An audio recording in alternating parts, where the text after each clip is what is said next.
every year. And then by the end of this, we will become the largest country in the world. Yay! And then the second one is that with time, Iceland will actually break in the middle and we will divide into 2 islands. Then one of them will be called Iceland and the other one we're going to name that Iceland. And all the cool people are going to go there. It's kind of cool. But yeah, if you look around you, you see we are located in a lava field. And this is no ordinary lava field, no. This is the largest one in Iceland. It goes all the way from Keflavik Airport all the way to the outskirts of Reykjavik. And the name of it is Icelandic. Does any of you know what that means? Or any guesses? Nothing. Okay, I will tell you then.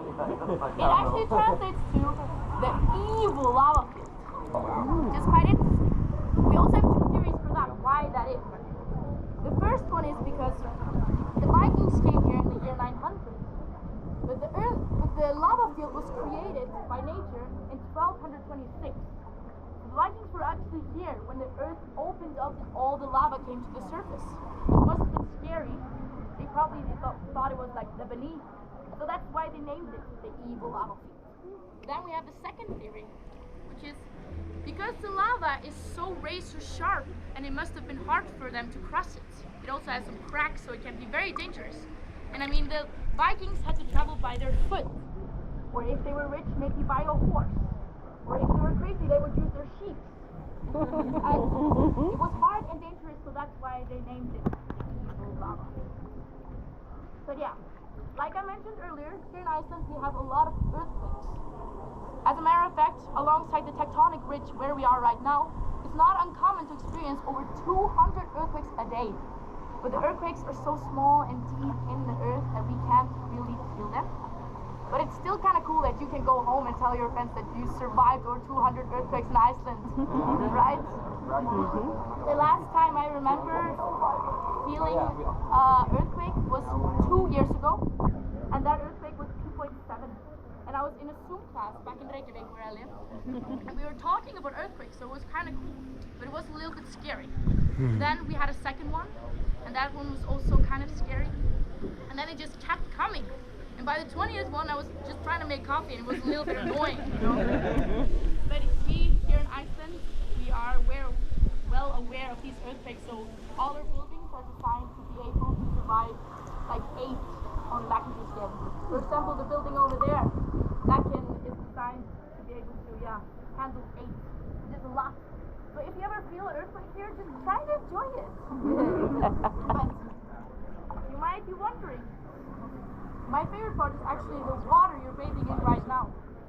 As a matter of fact, in 2012, the National Geographic magazine voted the Blue Lagoon to be one of the 25 wonders of the world, which is a great honor for us. It puts us in pair with Great Canyon and the Great Barrier Reef.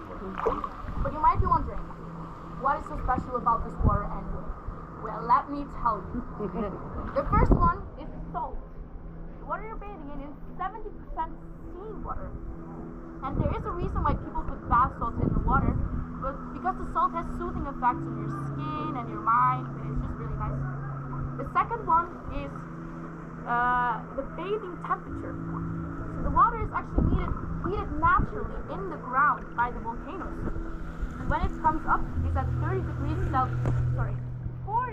Celsius, which is about 100 for you Americans, 100 Fahrenheit, thank you, which is like the optimum bathing temperature, so it's really good. The third one is the silica.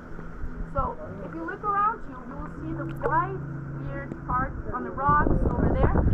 That's silica, and it's also what some of you have on your face.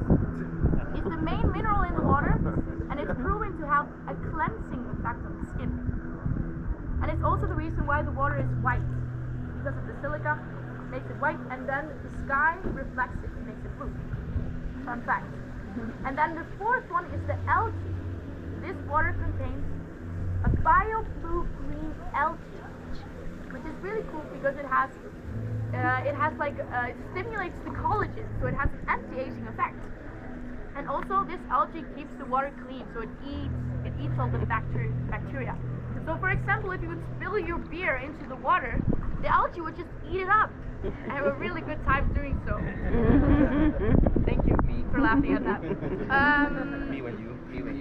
So I wanted to tell you about like the history of the Blue Lagoon. It was in the 1970s when a geothermal power plant over there, if you saw the smoke, they were drilling in the ground trying to find hot water. And they accidentally drilled too far into the ground. So they reached like the pockets of this weird colored water that came up to the surface. And they were scared of it because they thought it would damage their machines and their turbines. So they just dumped it into the lava field, hoping that it would just eventually seep back into the earth. But then when they came back, a couple weeks later, it was still there because the silica had made a barrier in the ground. But people, it didn't look good for the geothermal power plant because it was like weird colored water. And Grindavik, the town next to it there, the paper published an article calling it the poison pit. So Iceland was like, well, there's a poison pit next to a geothermal power plant. That's not so good. But the workers over there, they were crazy. Because after work, they came here and they started bathing in the water, in the poison pit. So they just came here, they just dipped their toe in, and when it didn't turn blue or like fall off, they just started like bathing in here, like crazy. And one of these workers, he had a very bad case of psoriasis. Does any of you know what that is? Yeah. Yeah, it's like a skin condition. Your skin gets itchy and red. And after this guy started bathing in here a lot, his psoriasis got a lot better. And he had an appointment with a dermatologist. So he went to his dermatologist and he was like, yes, look at my back. And he was like, what?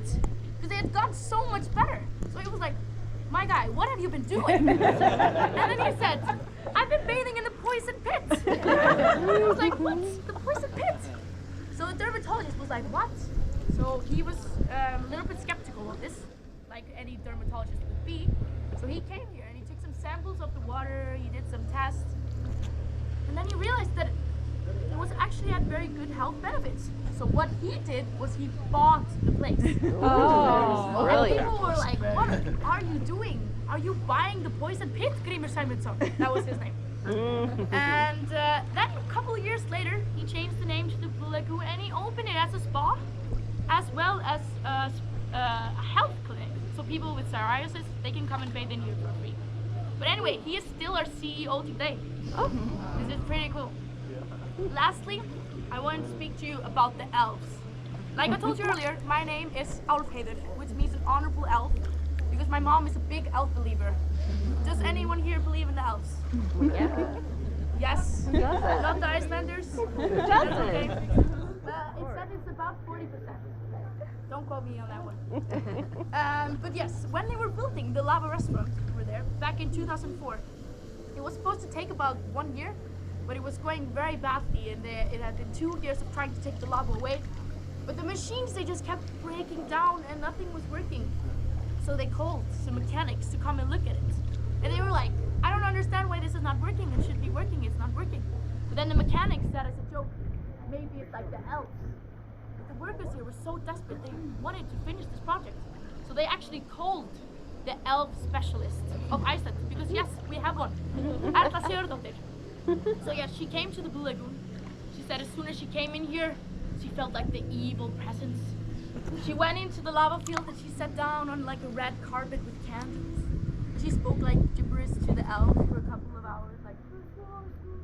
And then she came back and she was like, guys, I talked to the elves. They're actually really annoyed by you because you keep building new and new and new buildings, and they always have to move. And now you're building it on top of their capital. So we were like, okay, is there something that we can do?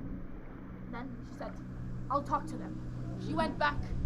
She talked to them for a couple of hours, and then she came back and she was like, I talked to the elves. They are willing to negotiate with you if you give them your blueprint and like your plans for the next 20 years. So we were like, okay, sure, no problem. We can get the papers. We can give it to them. Then she was like, no. They want it on a USB stick. And then we were like, okay, it's kind of weird. Technical elves, that's okay. So they were gonna put it her a USB stick, but then she was like, wait, but it needs to be by someone of a great importance.